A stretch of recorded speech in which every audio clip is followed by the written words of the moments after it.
하나님 감사합니다. 오늘도 우리 예배를 기쁘게 받아주시고 은혜 풍성히 내려 주시옵소서. 예수님 이름으로 기도드립니다. 아멘. 263장입니다. 263장.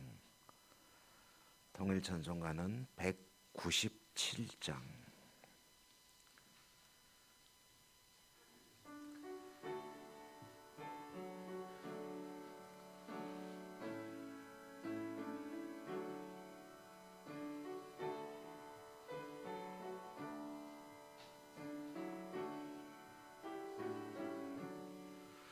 이 세상 험하고 나 비록 약하나 늘 기도 힘쓰면 큰 권능 얻겠네.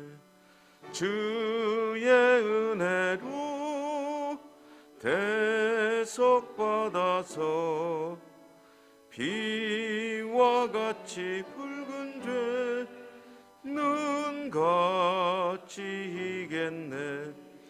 주님의 권능은 한없이 크오니 돌 같은 내 마음 건너겨 주소서. 주의 은혜로 대속받아서 비와 같이 붉은 죄 눈같이 이겠네. 내 마음이 약하여 늘 넘어지오니 주 예수 힘주사 굳세게 하소서. 주의 은혜로 대속받아서 비와 같이 눈같이 이겠네. 죄 사함 받은 후 새 사람 되어서 주 앞에 서는 날 늘 찬송하겠네. 주의 은혜로 대속받아서 비와 같이 붉은 죄 눈같이 이겠네. 아멘.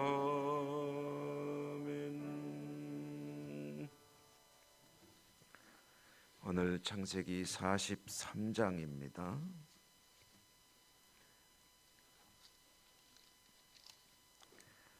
1절에서 14절까지 교독하겠습니다. 구약성경 창세기 43장 1절에서 14절까지 교독입니다.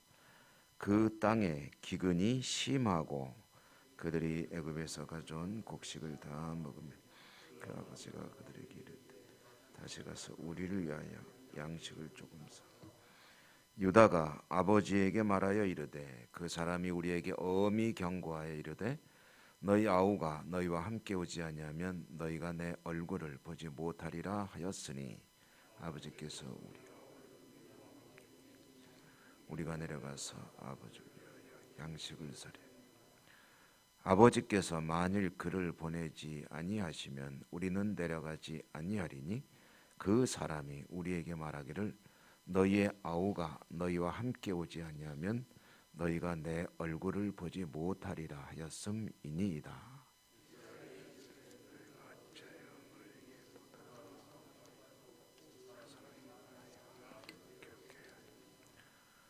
그들이 이르되 그 사람이 우리와 우리의 친족에 대하여 자세히 질문하여 이르기를 너희 아버지가 아직 살아계시느냐 너희에게 아우가 있느냐 하기로 그 묻는 말에 따라 그에게 대답한 것이니 그가 너희의 아우를 데리고 내려오라 할 줄을 우리가 어찌 알았으리까.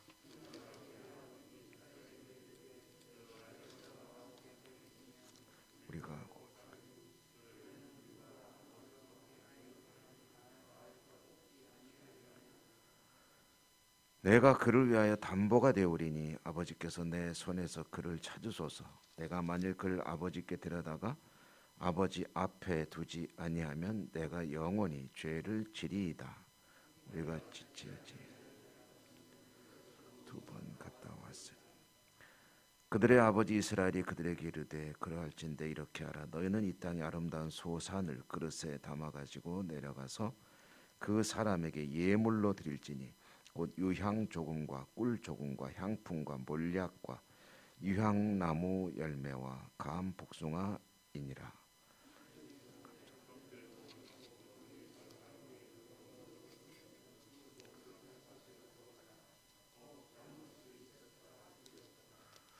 내 아우도 데리고 떠나 다시 그 사람에게로 가라.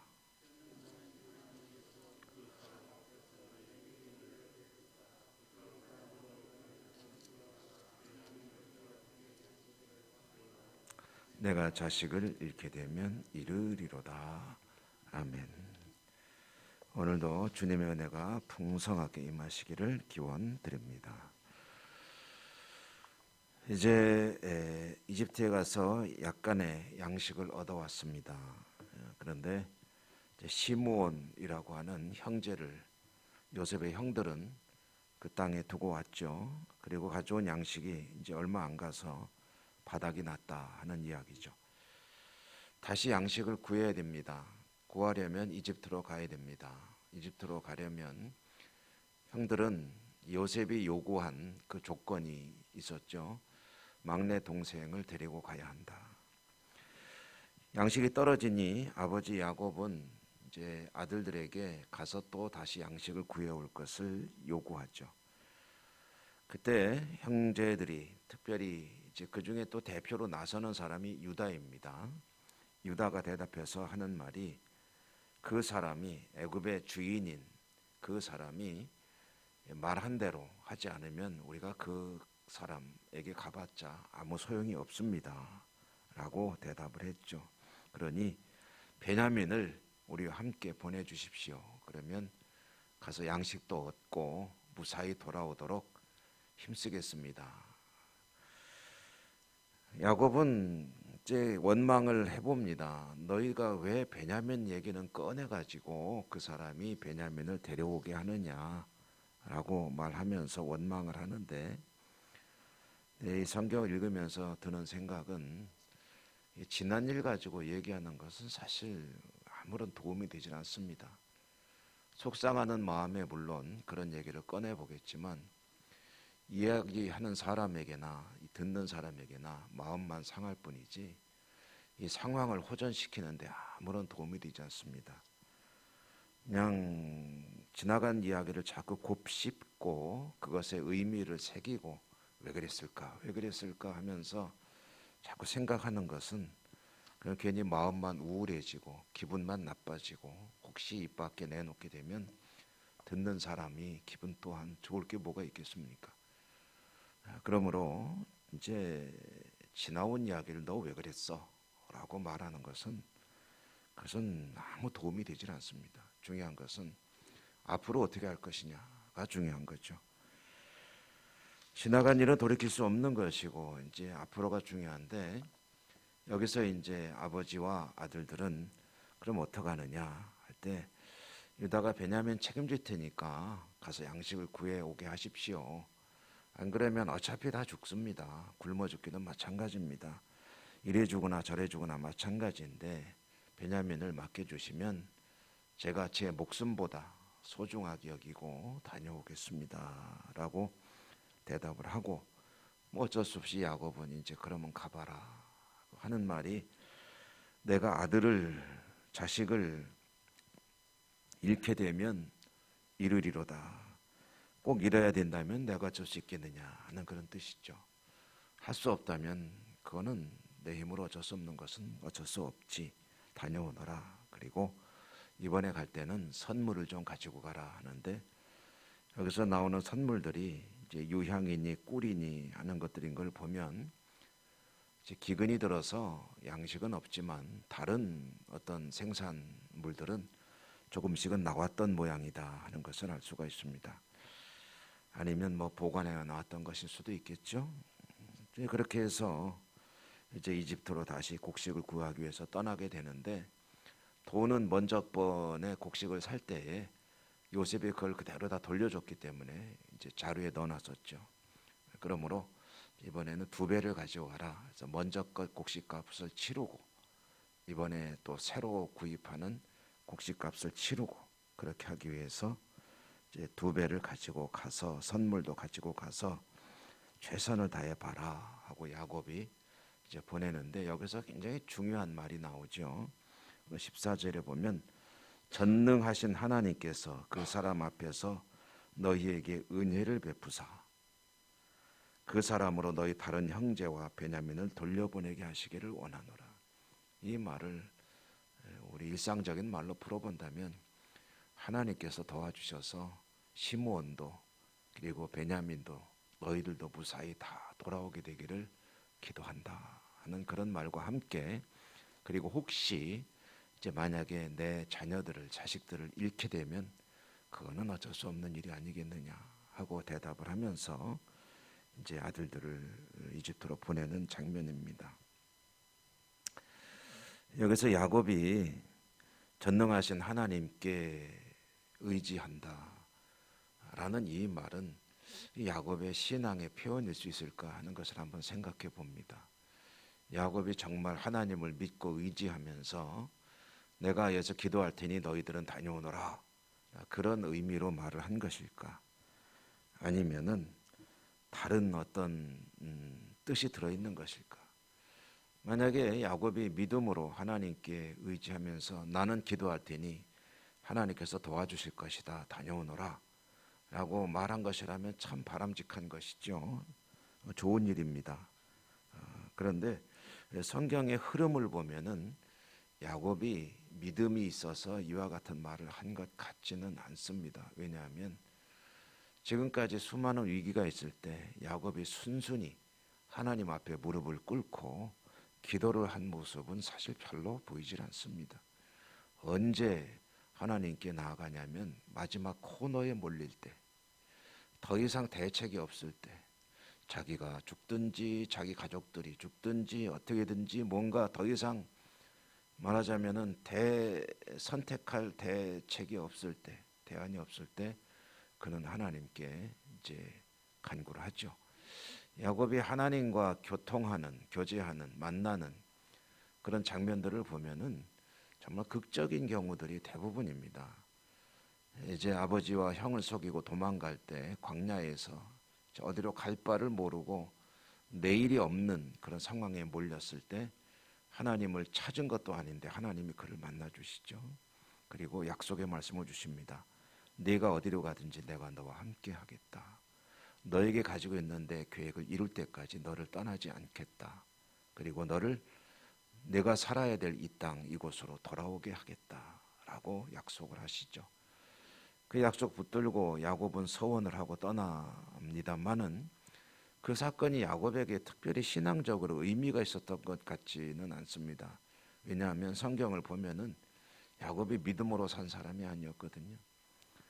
삼촌에게 속아서 무임금으로 20년을 노동을 하지만 그때도 아무런 소득이 없이 그야말로 빈털터리일 때 하나님께서 그에게 나타나셔서 지혜를 주시고, 그리고 고향으로 돌아올 때 야복강에서 이제 형이 군대를 거느리고 이곳을 향해 달려온다. 이 그야말로 절체절명의 생명의 위협 속에 있을 때 그는 한 번 또 하나님께 매달, 그것도 하나님을 일부러 찾아간 것도 아니에요. 하나님이 찾아오셨죠. 그래서 하나님과 씨름을 하고 하나님의 응답을 받고 문제가 해결이 되고, 그래서 이제 다시 그 삶의 길로 떠나는 그런 모습. 오늘도 마찬가지입니다. 요셉도 죽고 뭐 이런 수많은 일들이 일어나는데 어떻게 해보려고 하다가 결국은 어쩔 수 없는 마지막 이제 막다른 골목에 다다르게 되니까 그때 비로소 그는 전능하신 하나님께서 살려주시기를 기도하겠다라고 말하는 것을 보게 됩니다. 이것이 믿음으로 한 말이든 아니든 하나님께서 굉장히 중요하게 보신다는 사실이 이 성경을 통해서 계시됩니다. 믿음으로 자발적으로 나가서 항상 하나님을 의지하고 동행하며 살아간다면 그것이 제일 좋은 거죠. 그러나 그렇게 하지 못하더라도 어떠한 순간에 위기의 순간에 몰렸을 때라도 하나님을 구하고 찾는 그런 모습을 하나님이 기다렸다는 듯이 즐겨 받으신다. 그래서 사실은 하나님은 다 예배를 해 놓으십니다. 그런데 다 예배해 놓으시지만 그래서 그냥 주시기도 하지만 그러나 하나님께서 정말 기대하시는 것은 그 하나님을 찾고 구하는 하나님의 백성이 그에게 나서 기도하고 받은 것. 늘 여러 번 말씀드리지만 이것은 굉장히 중요한 차이입니다. 받는다는 관점에서는 똑같은 것일지 모르겠으나 기도하고 받는 것과 기도 없이 받는 것은 그것은 전혀 다른 일이 되어버립니다. 기도하고 하나님의 은혜를 입게 되면 그것은 기도의 응답이고 영적인 재산이 되고 실력이 됩니다. 그래서 그는 기도하는 사람이 되는 거죠. 기도의 재미를 아는 거죠. 그러나 기도 안 했는데 하나님이 던져주셨다, 문제를 해결해 주셨다면은 그 우연일 수도 있고 아니면은 어쩌면 한 번쯤 생각해 볼 수는 있겠죠. 하나님이 도와주셨나? 그러나 그거는 믿음이 되지 않습니다. 아무런 의미 없는 사건으로 지나갈 수도 있습니다. 가장 중요한 것은 항상 모든 것을 하나님께 간구하는 것이지만 왜 항상 하나님 앞에 기도하는 삶을 살아야 되느냐? 모든 것이 하나님의 역사로 이제 차곡차곡 쌓여가는 하나님과 함께하는 삶이라는 것은 바로 그거 아니겠습니까? 하나님이 내 삶을 도와주신다, 지켜주신다. 이 일 가운데 하나님의 뜻이 있구나. 이렇게 하시려고 이렇게 하셨구나 하는 것을 하나하나 확인하며 살아갈 때 하나님을 한시라도 떨어져 살 수 없는 존재로 살게 되는 것이고 그보다 더 복된 일이 어디 있겠느냐. 그래서 여러분 항상 주의 이름을 부르며 사는 것은 우리 삶에 정말 중요한 갈림길이 되는 것이다. 오늘도 주님의 이름을 항상 부르는 복된 하루가 되시기를 주님 이름으로 축원합니다. 은혜로우신 하나님 감사합니다. 야곱은 삶의 위기, 수많은 위기가 있었지만 정말 결정적일 때 하나님을 찾고 하나님께서는 기다렸다는 듯이 은혜를 베푸시는 모습 오늘 또 성경을 통해서 보게 됩니다. 저희들의 삶 가운데도 많은 위기가 있고 어려움이 있고 해결되지 않는 난제들이 있습니다. 하나님께 나와 도우심을 구하고 은혜를 구해야 되는데 차일피일 미루며 살 때도 많고 그렇게 하지 못하는 저희들, 그래도 하나님은 은혜를 베푸시고 그 삶을 축복하심에 감사합니다. 오늘도 여러 가지 우리의 모든 삶의 문제들을 하나님 앞에 내어놓습니다. 하나님, 저희들의 마음과 저희들의 소원을 저희들 자신보다 더 잘 아시오니 은혜 내려 주시옵소서. 복 내려 주시고 응답해 주시고 축복해 주시고 늘 좋으신 하나님을 바라보며 주님을 마음속에 모시고 동행하며 살아가는 복된 삶이 될 수 있도록 더욱 축복해 주시옵소서. 예수님 이름으로 감사하고 기도 올리옵나이다. 아멘. 하늘에 계신 우리 아버지, 아버지의 이름을 거룩하게 하시며 아버지의 나라가 오게 하시며 아버지의 뜻이 하늘에서와 같이 땅에서도 이루어지게 하소서. 오늘 우리에게 일용할 양식을 주시고 우리가 우리에게 잘못한 사람을 용서하여 준 것 같이 우리 죄를 용서하여 주시고 우리를 시험에 빠지지 않게 하시고 악에서 구하소서. 나라와 권능과 영광이 영원히 아버지의 것입니다. 아멘. 오늘도 여러분의 소원 하나님께 아뢰시고 말씀을 통해 마음에 다가온 그 내용들이 기도의 제목이 되시기 바라고요.